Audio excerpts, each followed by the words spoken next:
Crowd listeners.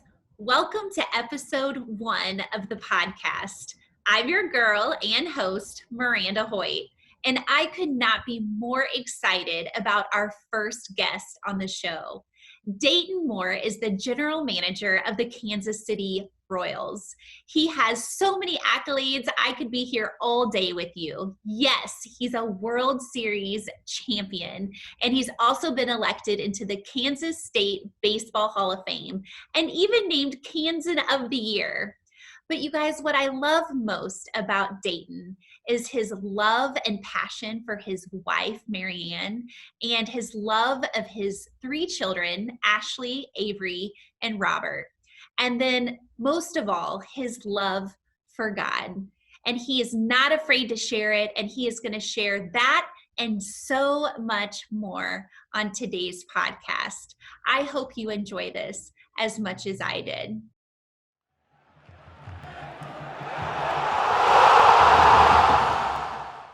Okay, Dayton, well, welcome to the crowd. Like I said, this is truly a destiny moment, not only for me, but for this ministry. So thank you for agreeing to be our first guest. Great to be with you. I'm excited to be a part of this, and hopefully your listeners will enjoy it. Oh, absolutely. I have no doubt. Just for fun, I want to kind of, before we dive deep into the deeper Dayton questions, I just have to tell you, it was a Sunday when I learned that you had agreed to the podcast. And we were, my kids and I were sitting there on the couch, and we were just finishing up online church service. And we attend Westside Family Church, which is an amazing church. You should totally come, Dayton, and speak to our congregation sometime. They would just love to see you and hear you. And so we were wrapping up, and kind of out of habit, I'm sure you can relate, I opened up my email and I saw the message, and it was saying that you had agreed to this. And so I jump up and I start dancing around the house. Okay, you have to envision it. I'm dancing around and I'm screaming, and my kids are just looking at me. And I have to tell you, it's not completely unusual behavior, but I might have taken it up a level a little bit. Is this really happening? And so my husband comes running up, and he's like, "What's going on?" And I tell the kids, I get to meet with Dayton Moore with the Crowd Ministries. And they're like, "Who's Dayton Moore?" And so my husband's like, "You guys, this is a really sweet moment. This is why this is so important." And so I look at them again, like you said, Harrison is 11 and Presley's 8, and just so sweet. I said, "Do you guys have any questions that you want me to ask Dayton?" And so Harrison, without missing a beat, Dayton, he goes, "Yeah." He was like, "Ask him if we can have tickets to all the home games and behind home plate." Yeah, well, that's a great question. He sounds like an outstanding baseball fan, and hopefully we get a chance to play this year. I think we will. I don't know what that'll look like at this point in time. I'm assuming that we'll begin the season perhaps without fans in the stands, and then hopefully we can graduate to larger gatherings and be able to enjoy baseball as a community at Kauffman Stadium. So Absolutely. We'll see. Yeah. Oh my goodness, yes. And all those things that we love about being at the K. And that was actually my daughter's. I said, "Presley, what question do you have?" And she was like, "Mom, we have been to a lot of Royals games," which Dayton, she's been to 2, right? But to an 8-year-old, a lot. And she's like, "And we've never been on the Kiss Cam. What's up with that? Can you talk to him about that?"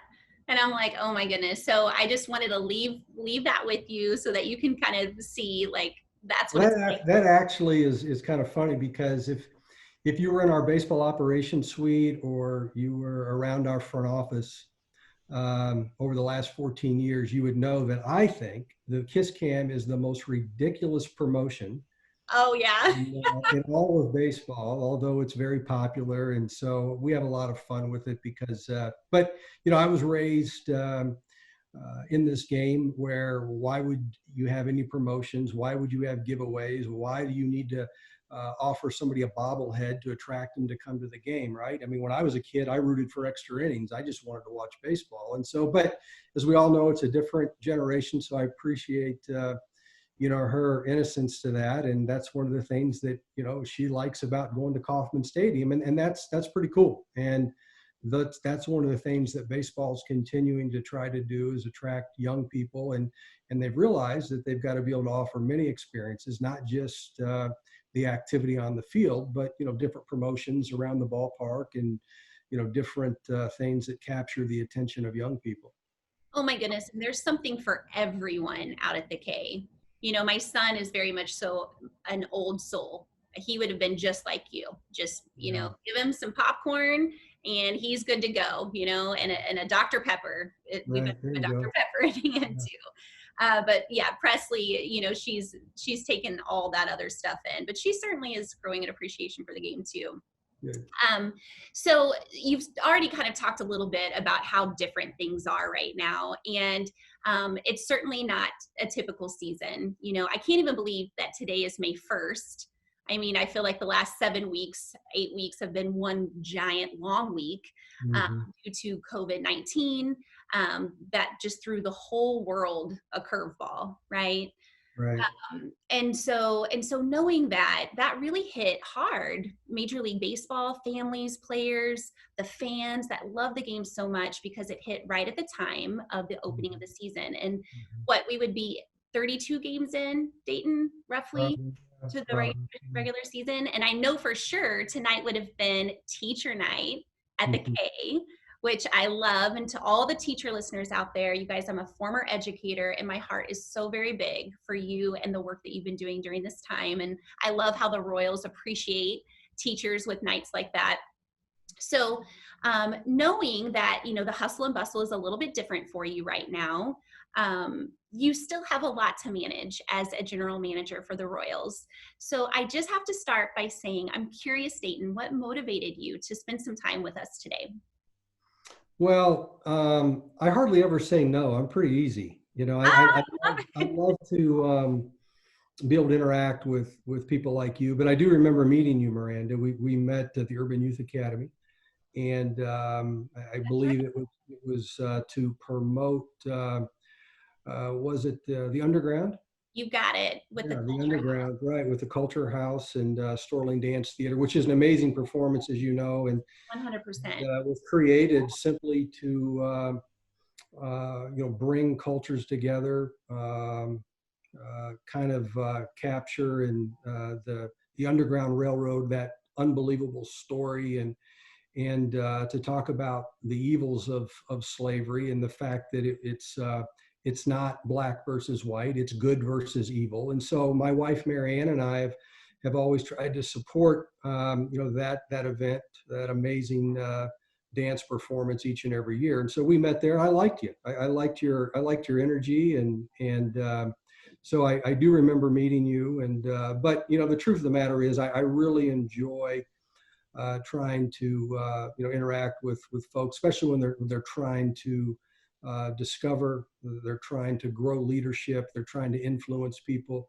in a very positive way. And I've learned a long time ago that when I reflect back on my life, I don't want any regrets. I want to take advantage of every opportunity of every single day, knowing full well I've probably missed out on a lot because of perhaps my own selfish desires to do things that I want to do. But as you live life and you gain more perspective, you certainly want to share wisdom and the things that you've learned. And I've had so many great mentors in my life and been able to experience a lot of things. And so it's important to be able to share. And if one person hears this podcast and gets something from it that helps them get through 1 hour of one day or one day of 1 year, it's all worth it. Oh my goodness. Amen. I love that. I love everything about that.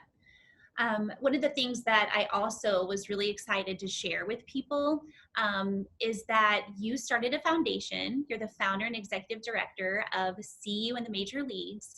And it's so important for listeners because there's some that may not know anything about this foundation. So talk to us a little bit about what that is, why you desired to start it up. Well, started the foundation, Marianne and I did in January of 2014. We kicked it off the same year that we went to the World Series, and really just as an appreciation to so many people in Kansas City and that have been so faithful to us. And so our four bases, if you will, at the time were we existed to support youth baseball, youth sports. education, families in crisis, and faith-based organizations and events. And so it's evolved into really into the C10 leadership program that we really are focused on, where we've come alongside of 15 high school students throughout the Kansas City area, mostly from disadvantaged areas and high-risk individuals, if you will. We have a mentoring program. We meet once a week throughout the year, and we do life with these individuals. Matt Folks, who runs our foundation, is heavily involved with that and setting up the curriculum. And so it's been very rewarding, very fulfilling. It's perhaps the most important thing that we do, truthfully, and just to encourage young people and know that there's hope and know that people care about them. And we've seen amazing results. And I love hearing that you talk about the mentoring. I mean, that's so instrumental. It's people, not programs, that really Right. transform lives. And so that mentorship piece is crucial. So that's amazing. Thank you so much for having the heart and care to give back to the community in the way that you do. Just curious, what can we as listeners do to support the foundation? Is there anything that Crowd Ministries could do to help support the foundation? Well, I'm sure. I mean, there's always ways to connect. There's always synergies between the organizations that are focused on helping people, people that are in crisis, people that are disadvantaged. And so, but Matt Folks, who's our director, you can reach out at, seeyouinthemajorleagues.org. And I'm sure there's many ways that, the listeners can help. Okay, excellent. Thank you for that information. So Crowd Ministries Dayton is really geared towards women in the stands who are trying to raise Christian athletes. Mhm. And so knowing, and it's also a platform though too for our athletes to really highlight their accomplishments both on and off the field. But knowing the uncertainties that many of these families and players are facing right now in light of COVID, or just things that are being amplified that they were already dealing with during this time, what would you say to them when they don't know what to do with themselves now that the stadium is empty? What is that conversation really kind of sounded like in your home? Well, I mean, that's a great question. I think it's different for everybody. I know in our own family, it's been great in the sense that we've had a chance to spend more time together. Sadly, we haven't eaten meals together enough in the past. We're getting the chance to do that more now, and the Right. discussions at the dinner table are longer lasting and more meaningful. And so that's been really, really important. But what we've tried to do is say, look, you know what? We're always working very, very hard, and with the mindset, it's you're developing the spiritual aspect of your life, the mental aspect of your life, the physical aspect of your life. Okay, and so body, mind, and soul, if you will. And so let's figure out how we can take an advantage of this. Let's not disadvantage ourselves mentally by feeling sorry for ourselves. Ashley, our oldest, she was in Panama doing mission work. She didn't want to come home. And we finally convinced her to come home, but it was a mission experience that she was really enjoying and was very fulfilling to her. But she's back home and continuing to press forward and dream and plan and try to reset some things. Avery, our middle, she's a junior at K-State, and she's very social, very relationship oriented. And so, she's tried to stay in touch with her friends, and obviously she's doing classes online at K-State, but it's given her and I an opportunity to spend much more time together. And for whatever reason, her being the middle child and the different phases of my life as a father, we've missed out on some opportunities growing up together. I wouldn't say there's a disconnect, but it's been an opportunity for her and I to spend more one-on-one time together. And then our son, he graduated early from Shawnee Mission East last year to attend Arkansas to play baseball, and was doing very well and off to a great start. And then all of a sudden, that season was interrupted. And to his credit, I haven't heard him complain one bit, although I know it's been hurtful not to play the game he loves to play. But we've just tried to make sure, look, how can we get better spiritually? Mhm. How can we get better physically? Exercise more, eat better. How can we get better at our job? What book can we read? Who can we reach out to give us counsel and to help us be better at what we're trying to accomplish, outside the family and the workforce. And maybe there's a project or two that, we can catch up on and do. And so, there's always something that you can take advantage of. And then talking to many of our staff members, they've all, tried to do the same type of thing. Mhm. Oh my goodness, that's excellent. I want to come hang out.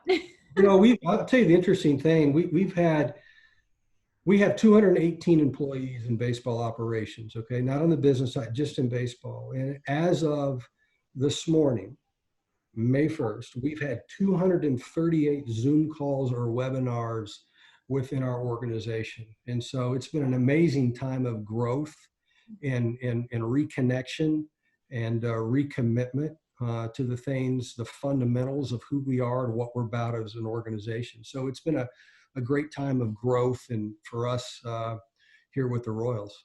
Oh, that's so excellent. First things first.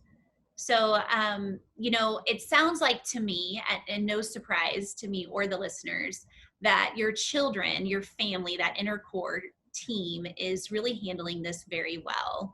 I'm sure there's moments because my goodness, they all have, amazing things, different Yeah. things going on. But, I think about the fact that as a former teacher, I used to tell parents or guardians, you are your children's first teacher. Right. Like it or not, we're all teachers and we're teaching our children something all the time. They're so observant. And so, knowing that, I was able to hear you give a keynote back in 2016 when I was a building principal, and you were really speaking about building a winning culture. Mhm. So you've kind of been talking about the things that you've been doing to do that, but can you just, share with our listeners what you've been really intentional about in your home to build that winning culture in your home?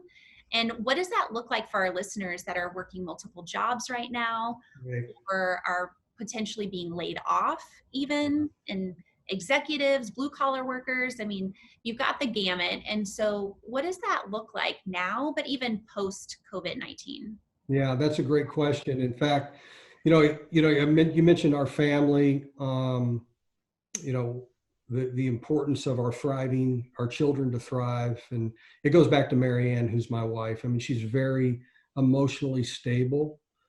She's very consistent, a great encourager, extremely positive, great optimism. And people have asked me from time to time, what raising your children, what are some of the key ingredients? And it always goes back to the same thing. Do everything you can to keep your marriage strong. I love Work hearing hard to keep your marriage strong. And look, and there's people that maybe are listening, and certainly people that I know, and family members, and extended family members that have had some tough challenges in marriage. And in fact, it perhaps has led to a divorce. And they're listening to that and saying, you know what, well, it just didn't work out, or they feel ashamed, right. uh, and my heart goes out to those individuals greatly. But that's why it's so important to have, positive influences and mentors in your children's lives, in your lives, people that you can seek counsel from. Every good leader that I have ever been associated with, including myself, I go to counseling. I seek the advice of other people. I want people that have traveled down the road to speak truth into my life. I want to know about their experiences. I want to know how they manage certain things. I need somebody that I need to talk to. But I think for every healthy family, you have a marriage that is working hard to be strong. And that doesn't mean it's perfect. It just means that you're really committed and you're transparent and you're forgiving and your selflessness, and all these things that we know are important. But I found that when my family is at its highest level of dysfunction, and trust me, my family has as much dysfunction in it as anybody else's, And at the end of the day, really, that's what we're all trying to do, is manage the dysfunction the very best we can. But when my family is at its highest level of dysfunction, it's usually because something that I'm doing. I can look in the mirror, and if I evaluate myself honestly, I'm too concerned with myself. I'm wanting it to be my way. I'm the one that's getting frustrated. I'm the one that's emotionally unstable. I'm the one that's not getting enough sleep. I'm the one that's not listening and serving the other members of my family. And so, really, the only person that you can ever change in life is you. You can't change other people, but you can change yourself. And so, I've always looked at it that way, but I've got an incredible wife who, like I said, is a great encourager. And I've found, truthfully, Miranda, and this is my 27th year in professional baseball. I was a college coach for 5 years before that. I've been blessed to be leading departments in baseball since I was 27 years old. And one of the things that I've observed and witnessed and through the years is our most successful employees have one thing in common. They have a very supportive spouse. And the reason they have a very supportive spouse is because they've also understood that their family's at home. That's their number one team. And we've always encouraged that as well. We don't want our staff members to miss birthdays, to miss anniversaries, to miss those important celebrations. When a family member is in great need, stop what you're doing and go home and make sure that you repair that relationship that's so important. I mean, being able to settle disputes quickly is probably the most important criteria of any successful relationship, any successful team, organization, city, community, and country. Mm-hmm. Oh my goodness, I'm thinking of so many moments. My husband and I, we've been married 15 years. Gosh, that feels like a long time. But just hearing you say that, it's just really encouraging. And I hope that listeners go back and listen, because you gave a lot of really good wisdom there. Because, It's probably, this perhaps is a sports minded audience, if you will. And think of every successful team that you've ever been a part of. Why was that team successful? Or maybe you were a part of an unsuccessful team. Why did that team not reach its potential, or why was it unsuccessful, or why was there dysfunction? But think of the very best teams that you've ever been on, and that's what you want your family to look like times a million, I'm right? And so brilliant. what were those ingredients that made that team successful? Well, it was probably putting others first, genuinely celebrating the accomplishments of somebody else, Yes. sacrifice, for one another, giving your best effort. Everybody gives their best effort. Let's face it, there's a lot of days when it's hard to give your best effort, and you don't want to give your best effort. You don't feel right physically, emotionally. You have some type of anxiety, you're wounded, or whatever the case may be, you're hurting from something, but you've got to figure out how to give your best each and every day. I was on a call the other day with General Richard Myers, who was the head of the Joint Chiefs of Staff when President Bush was the president. And he was asked the following question. He said, "What's your motto in life?" And I'm thinking he's going to come up with this really profound paragraph, right? And he said, "Give my best effort, do my best."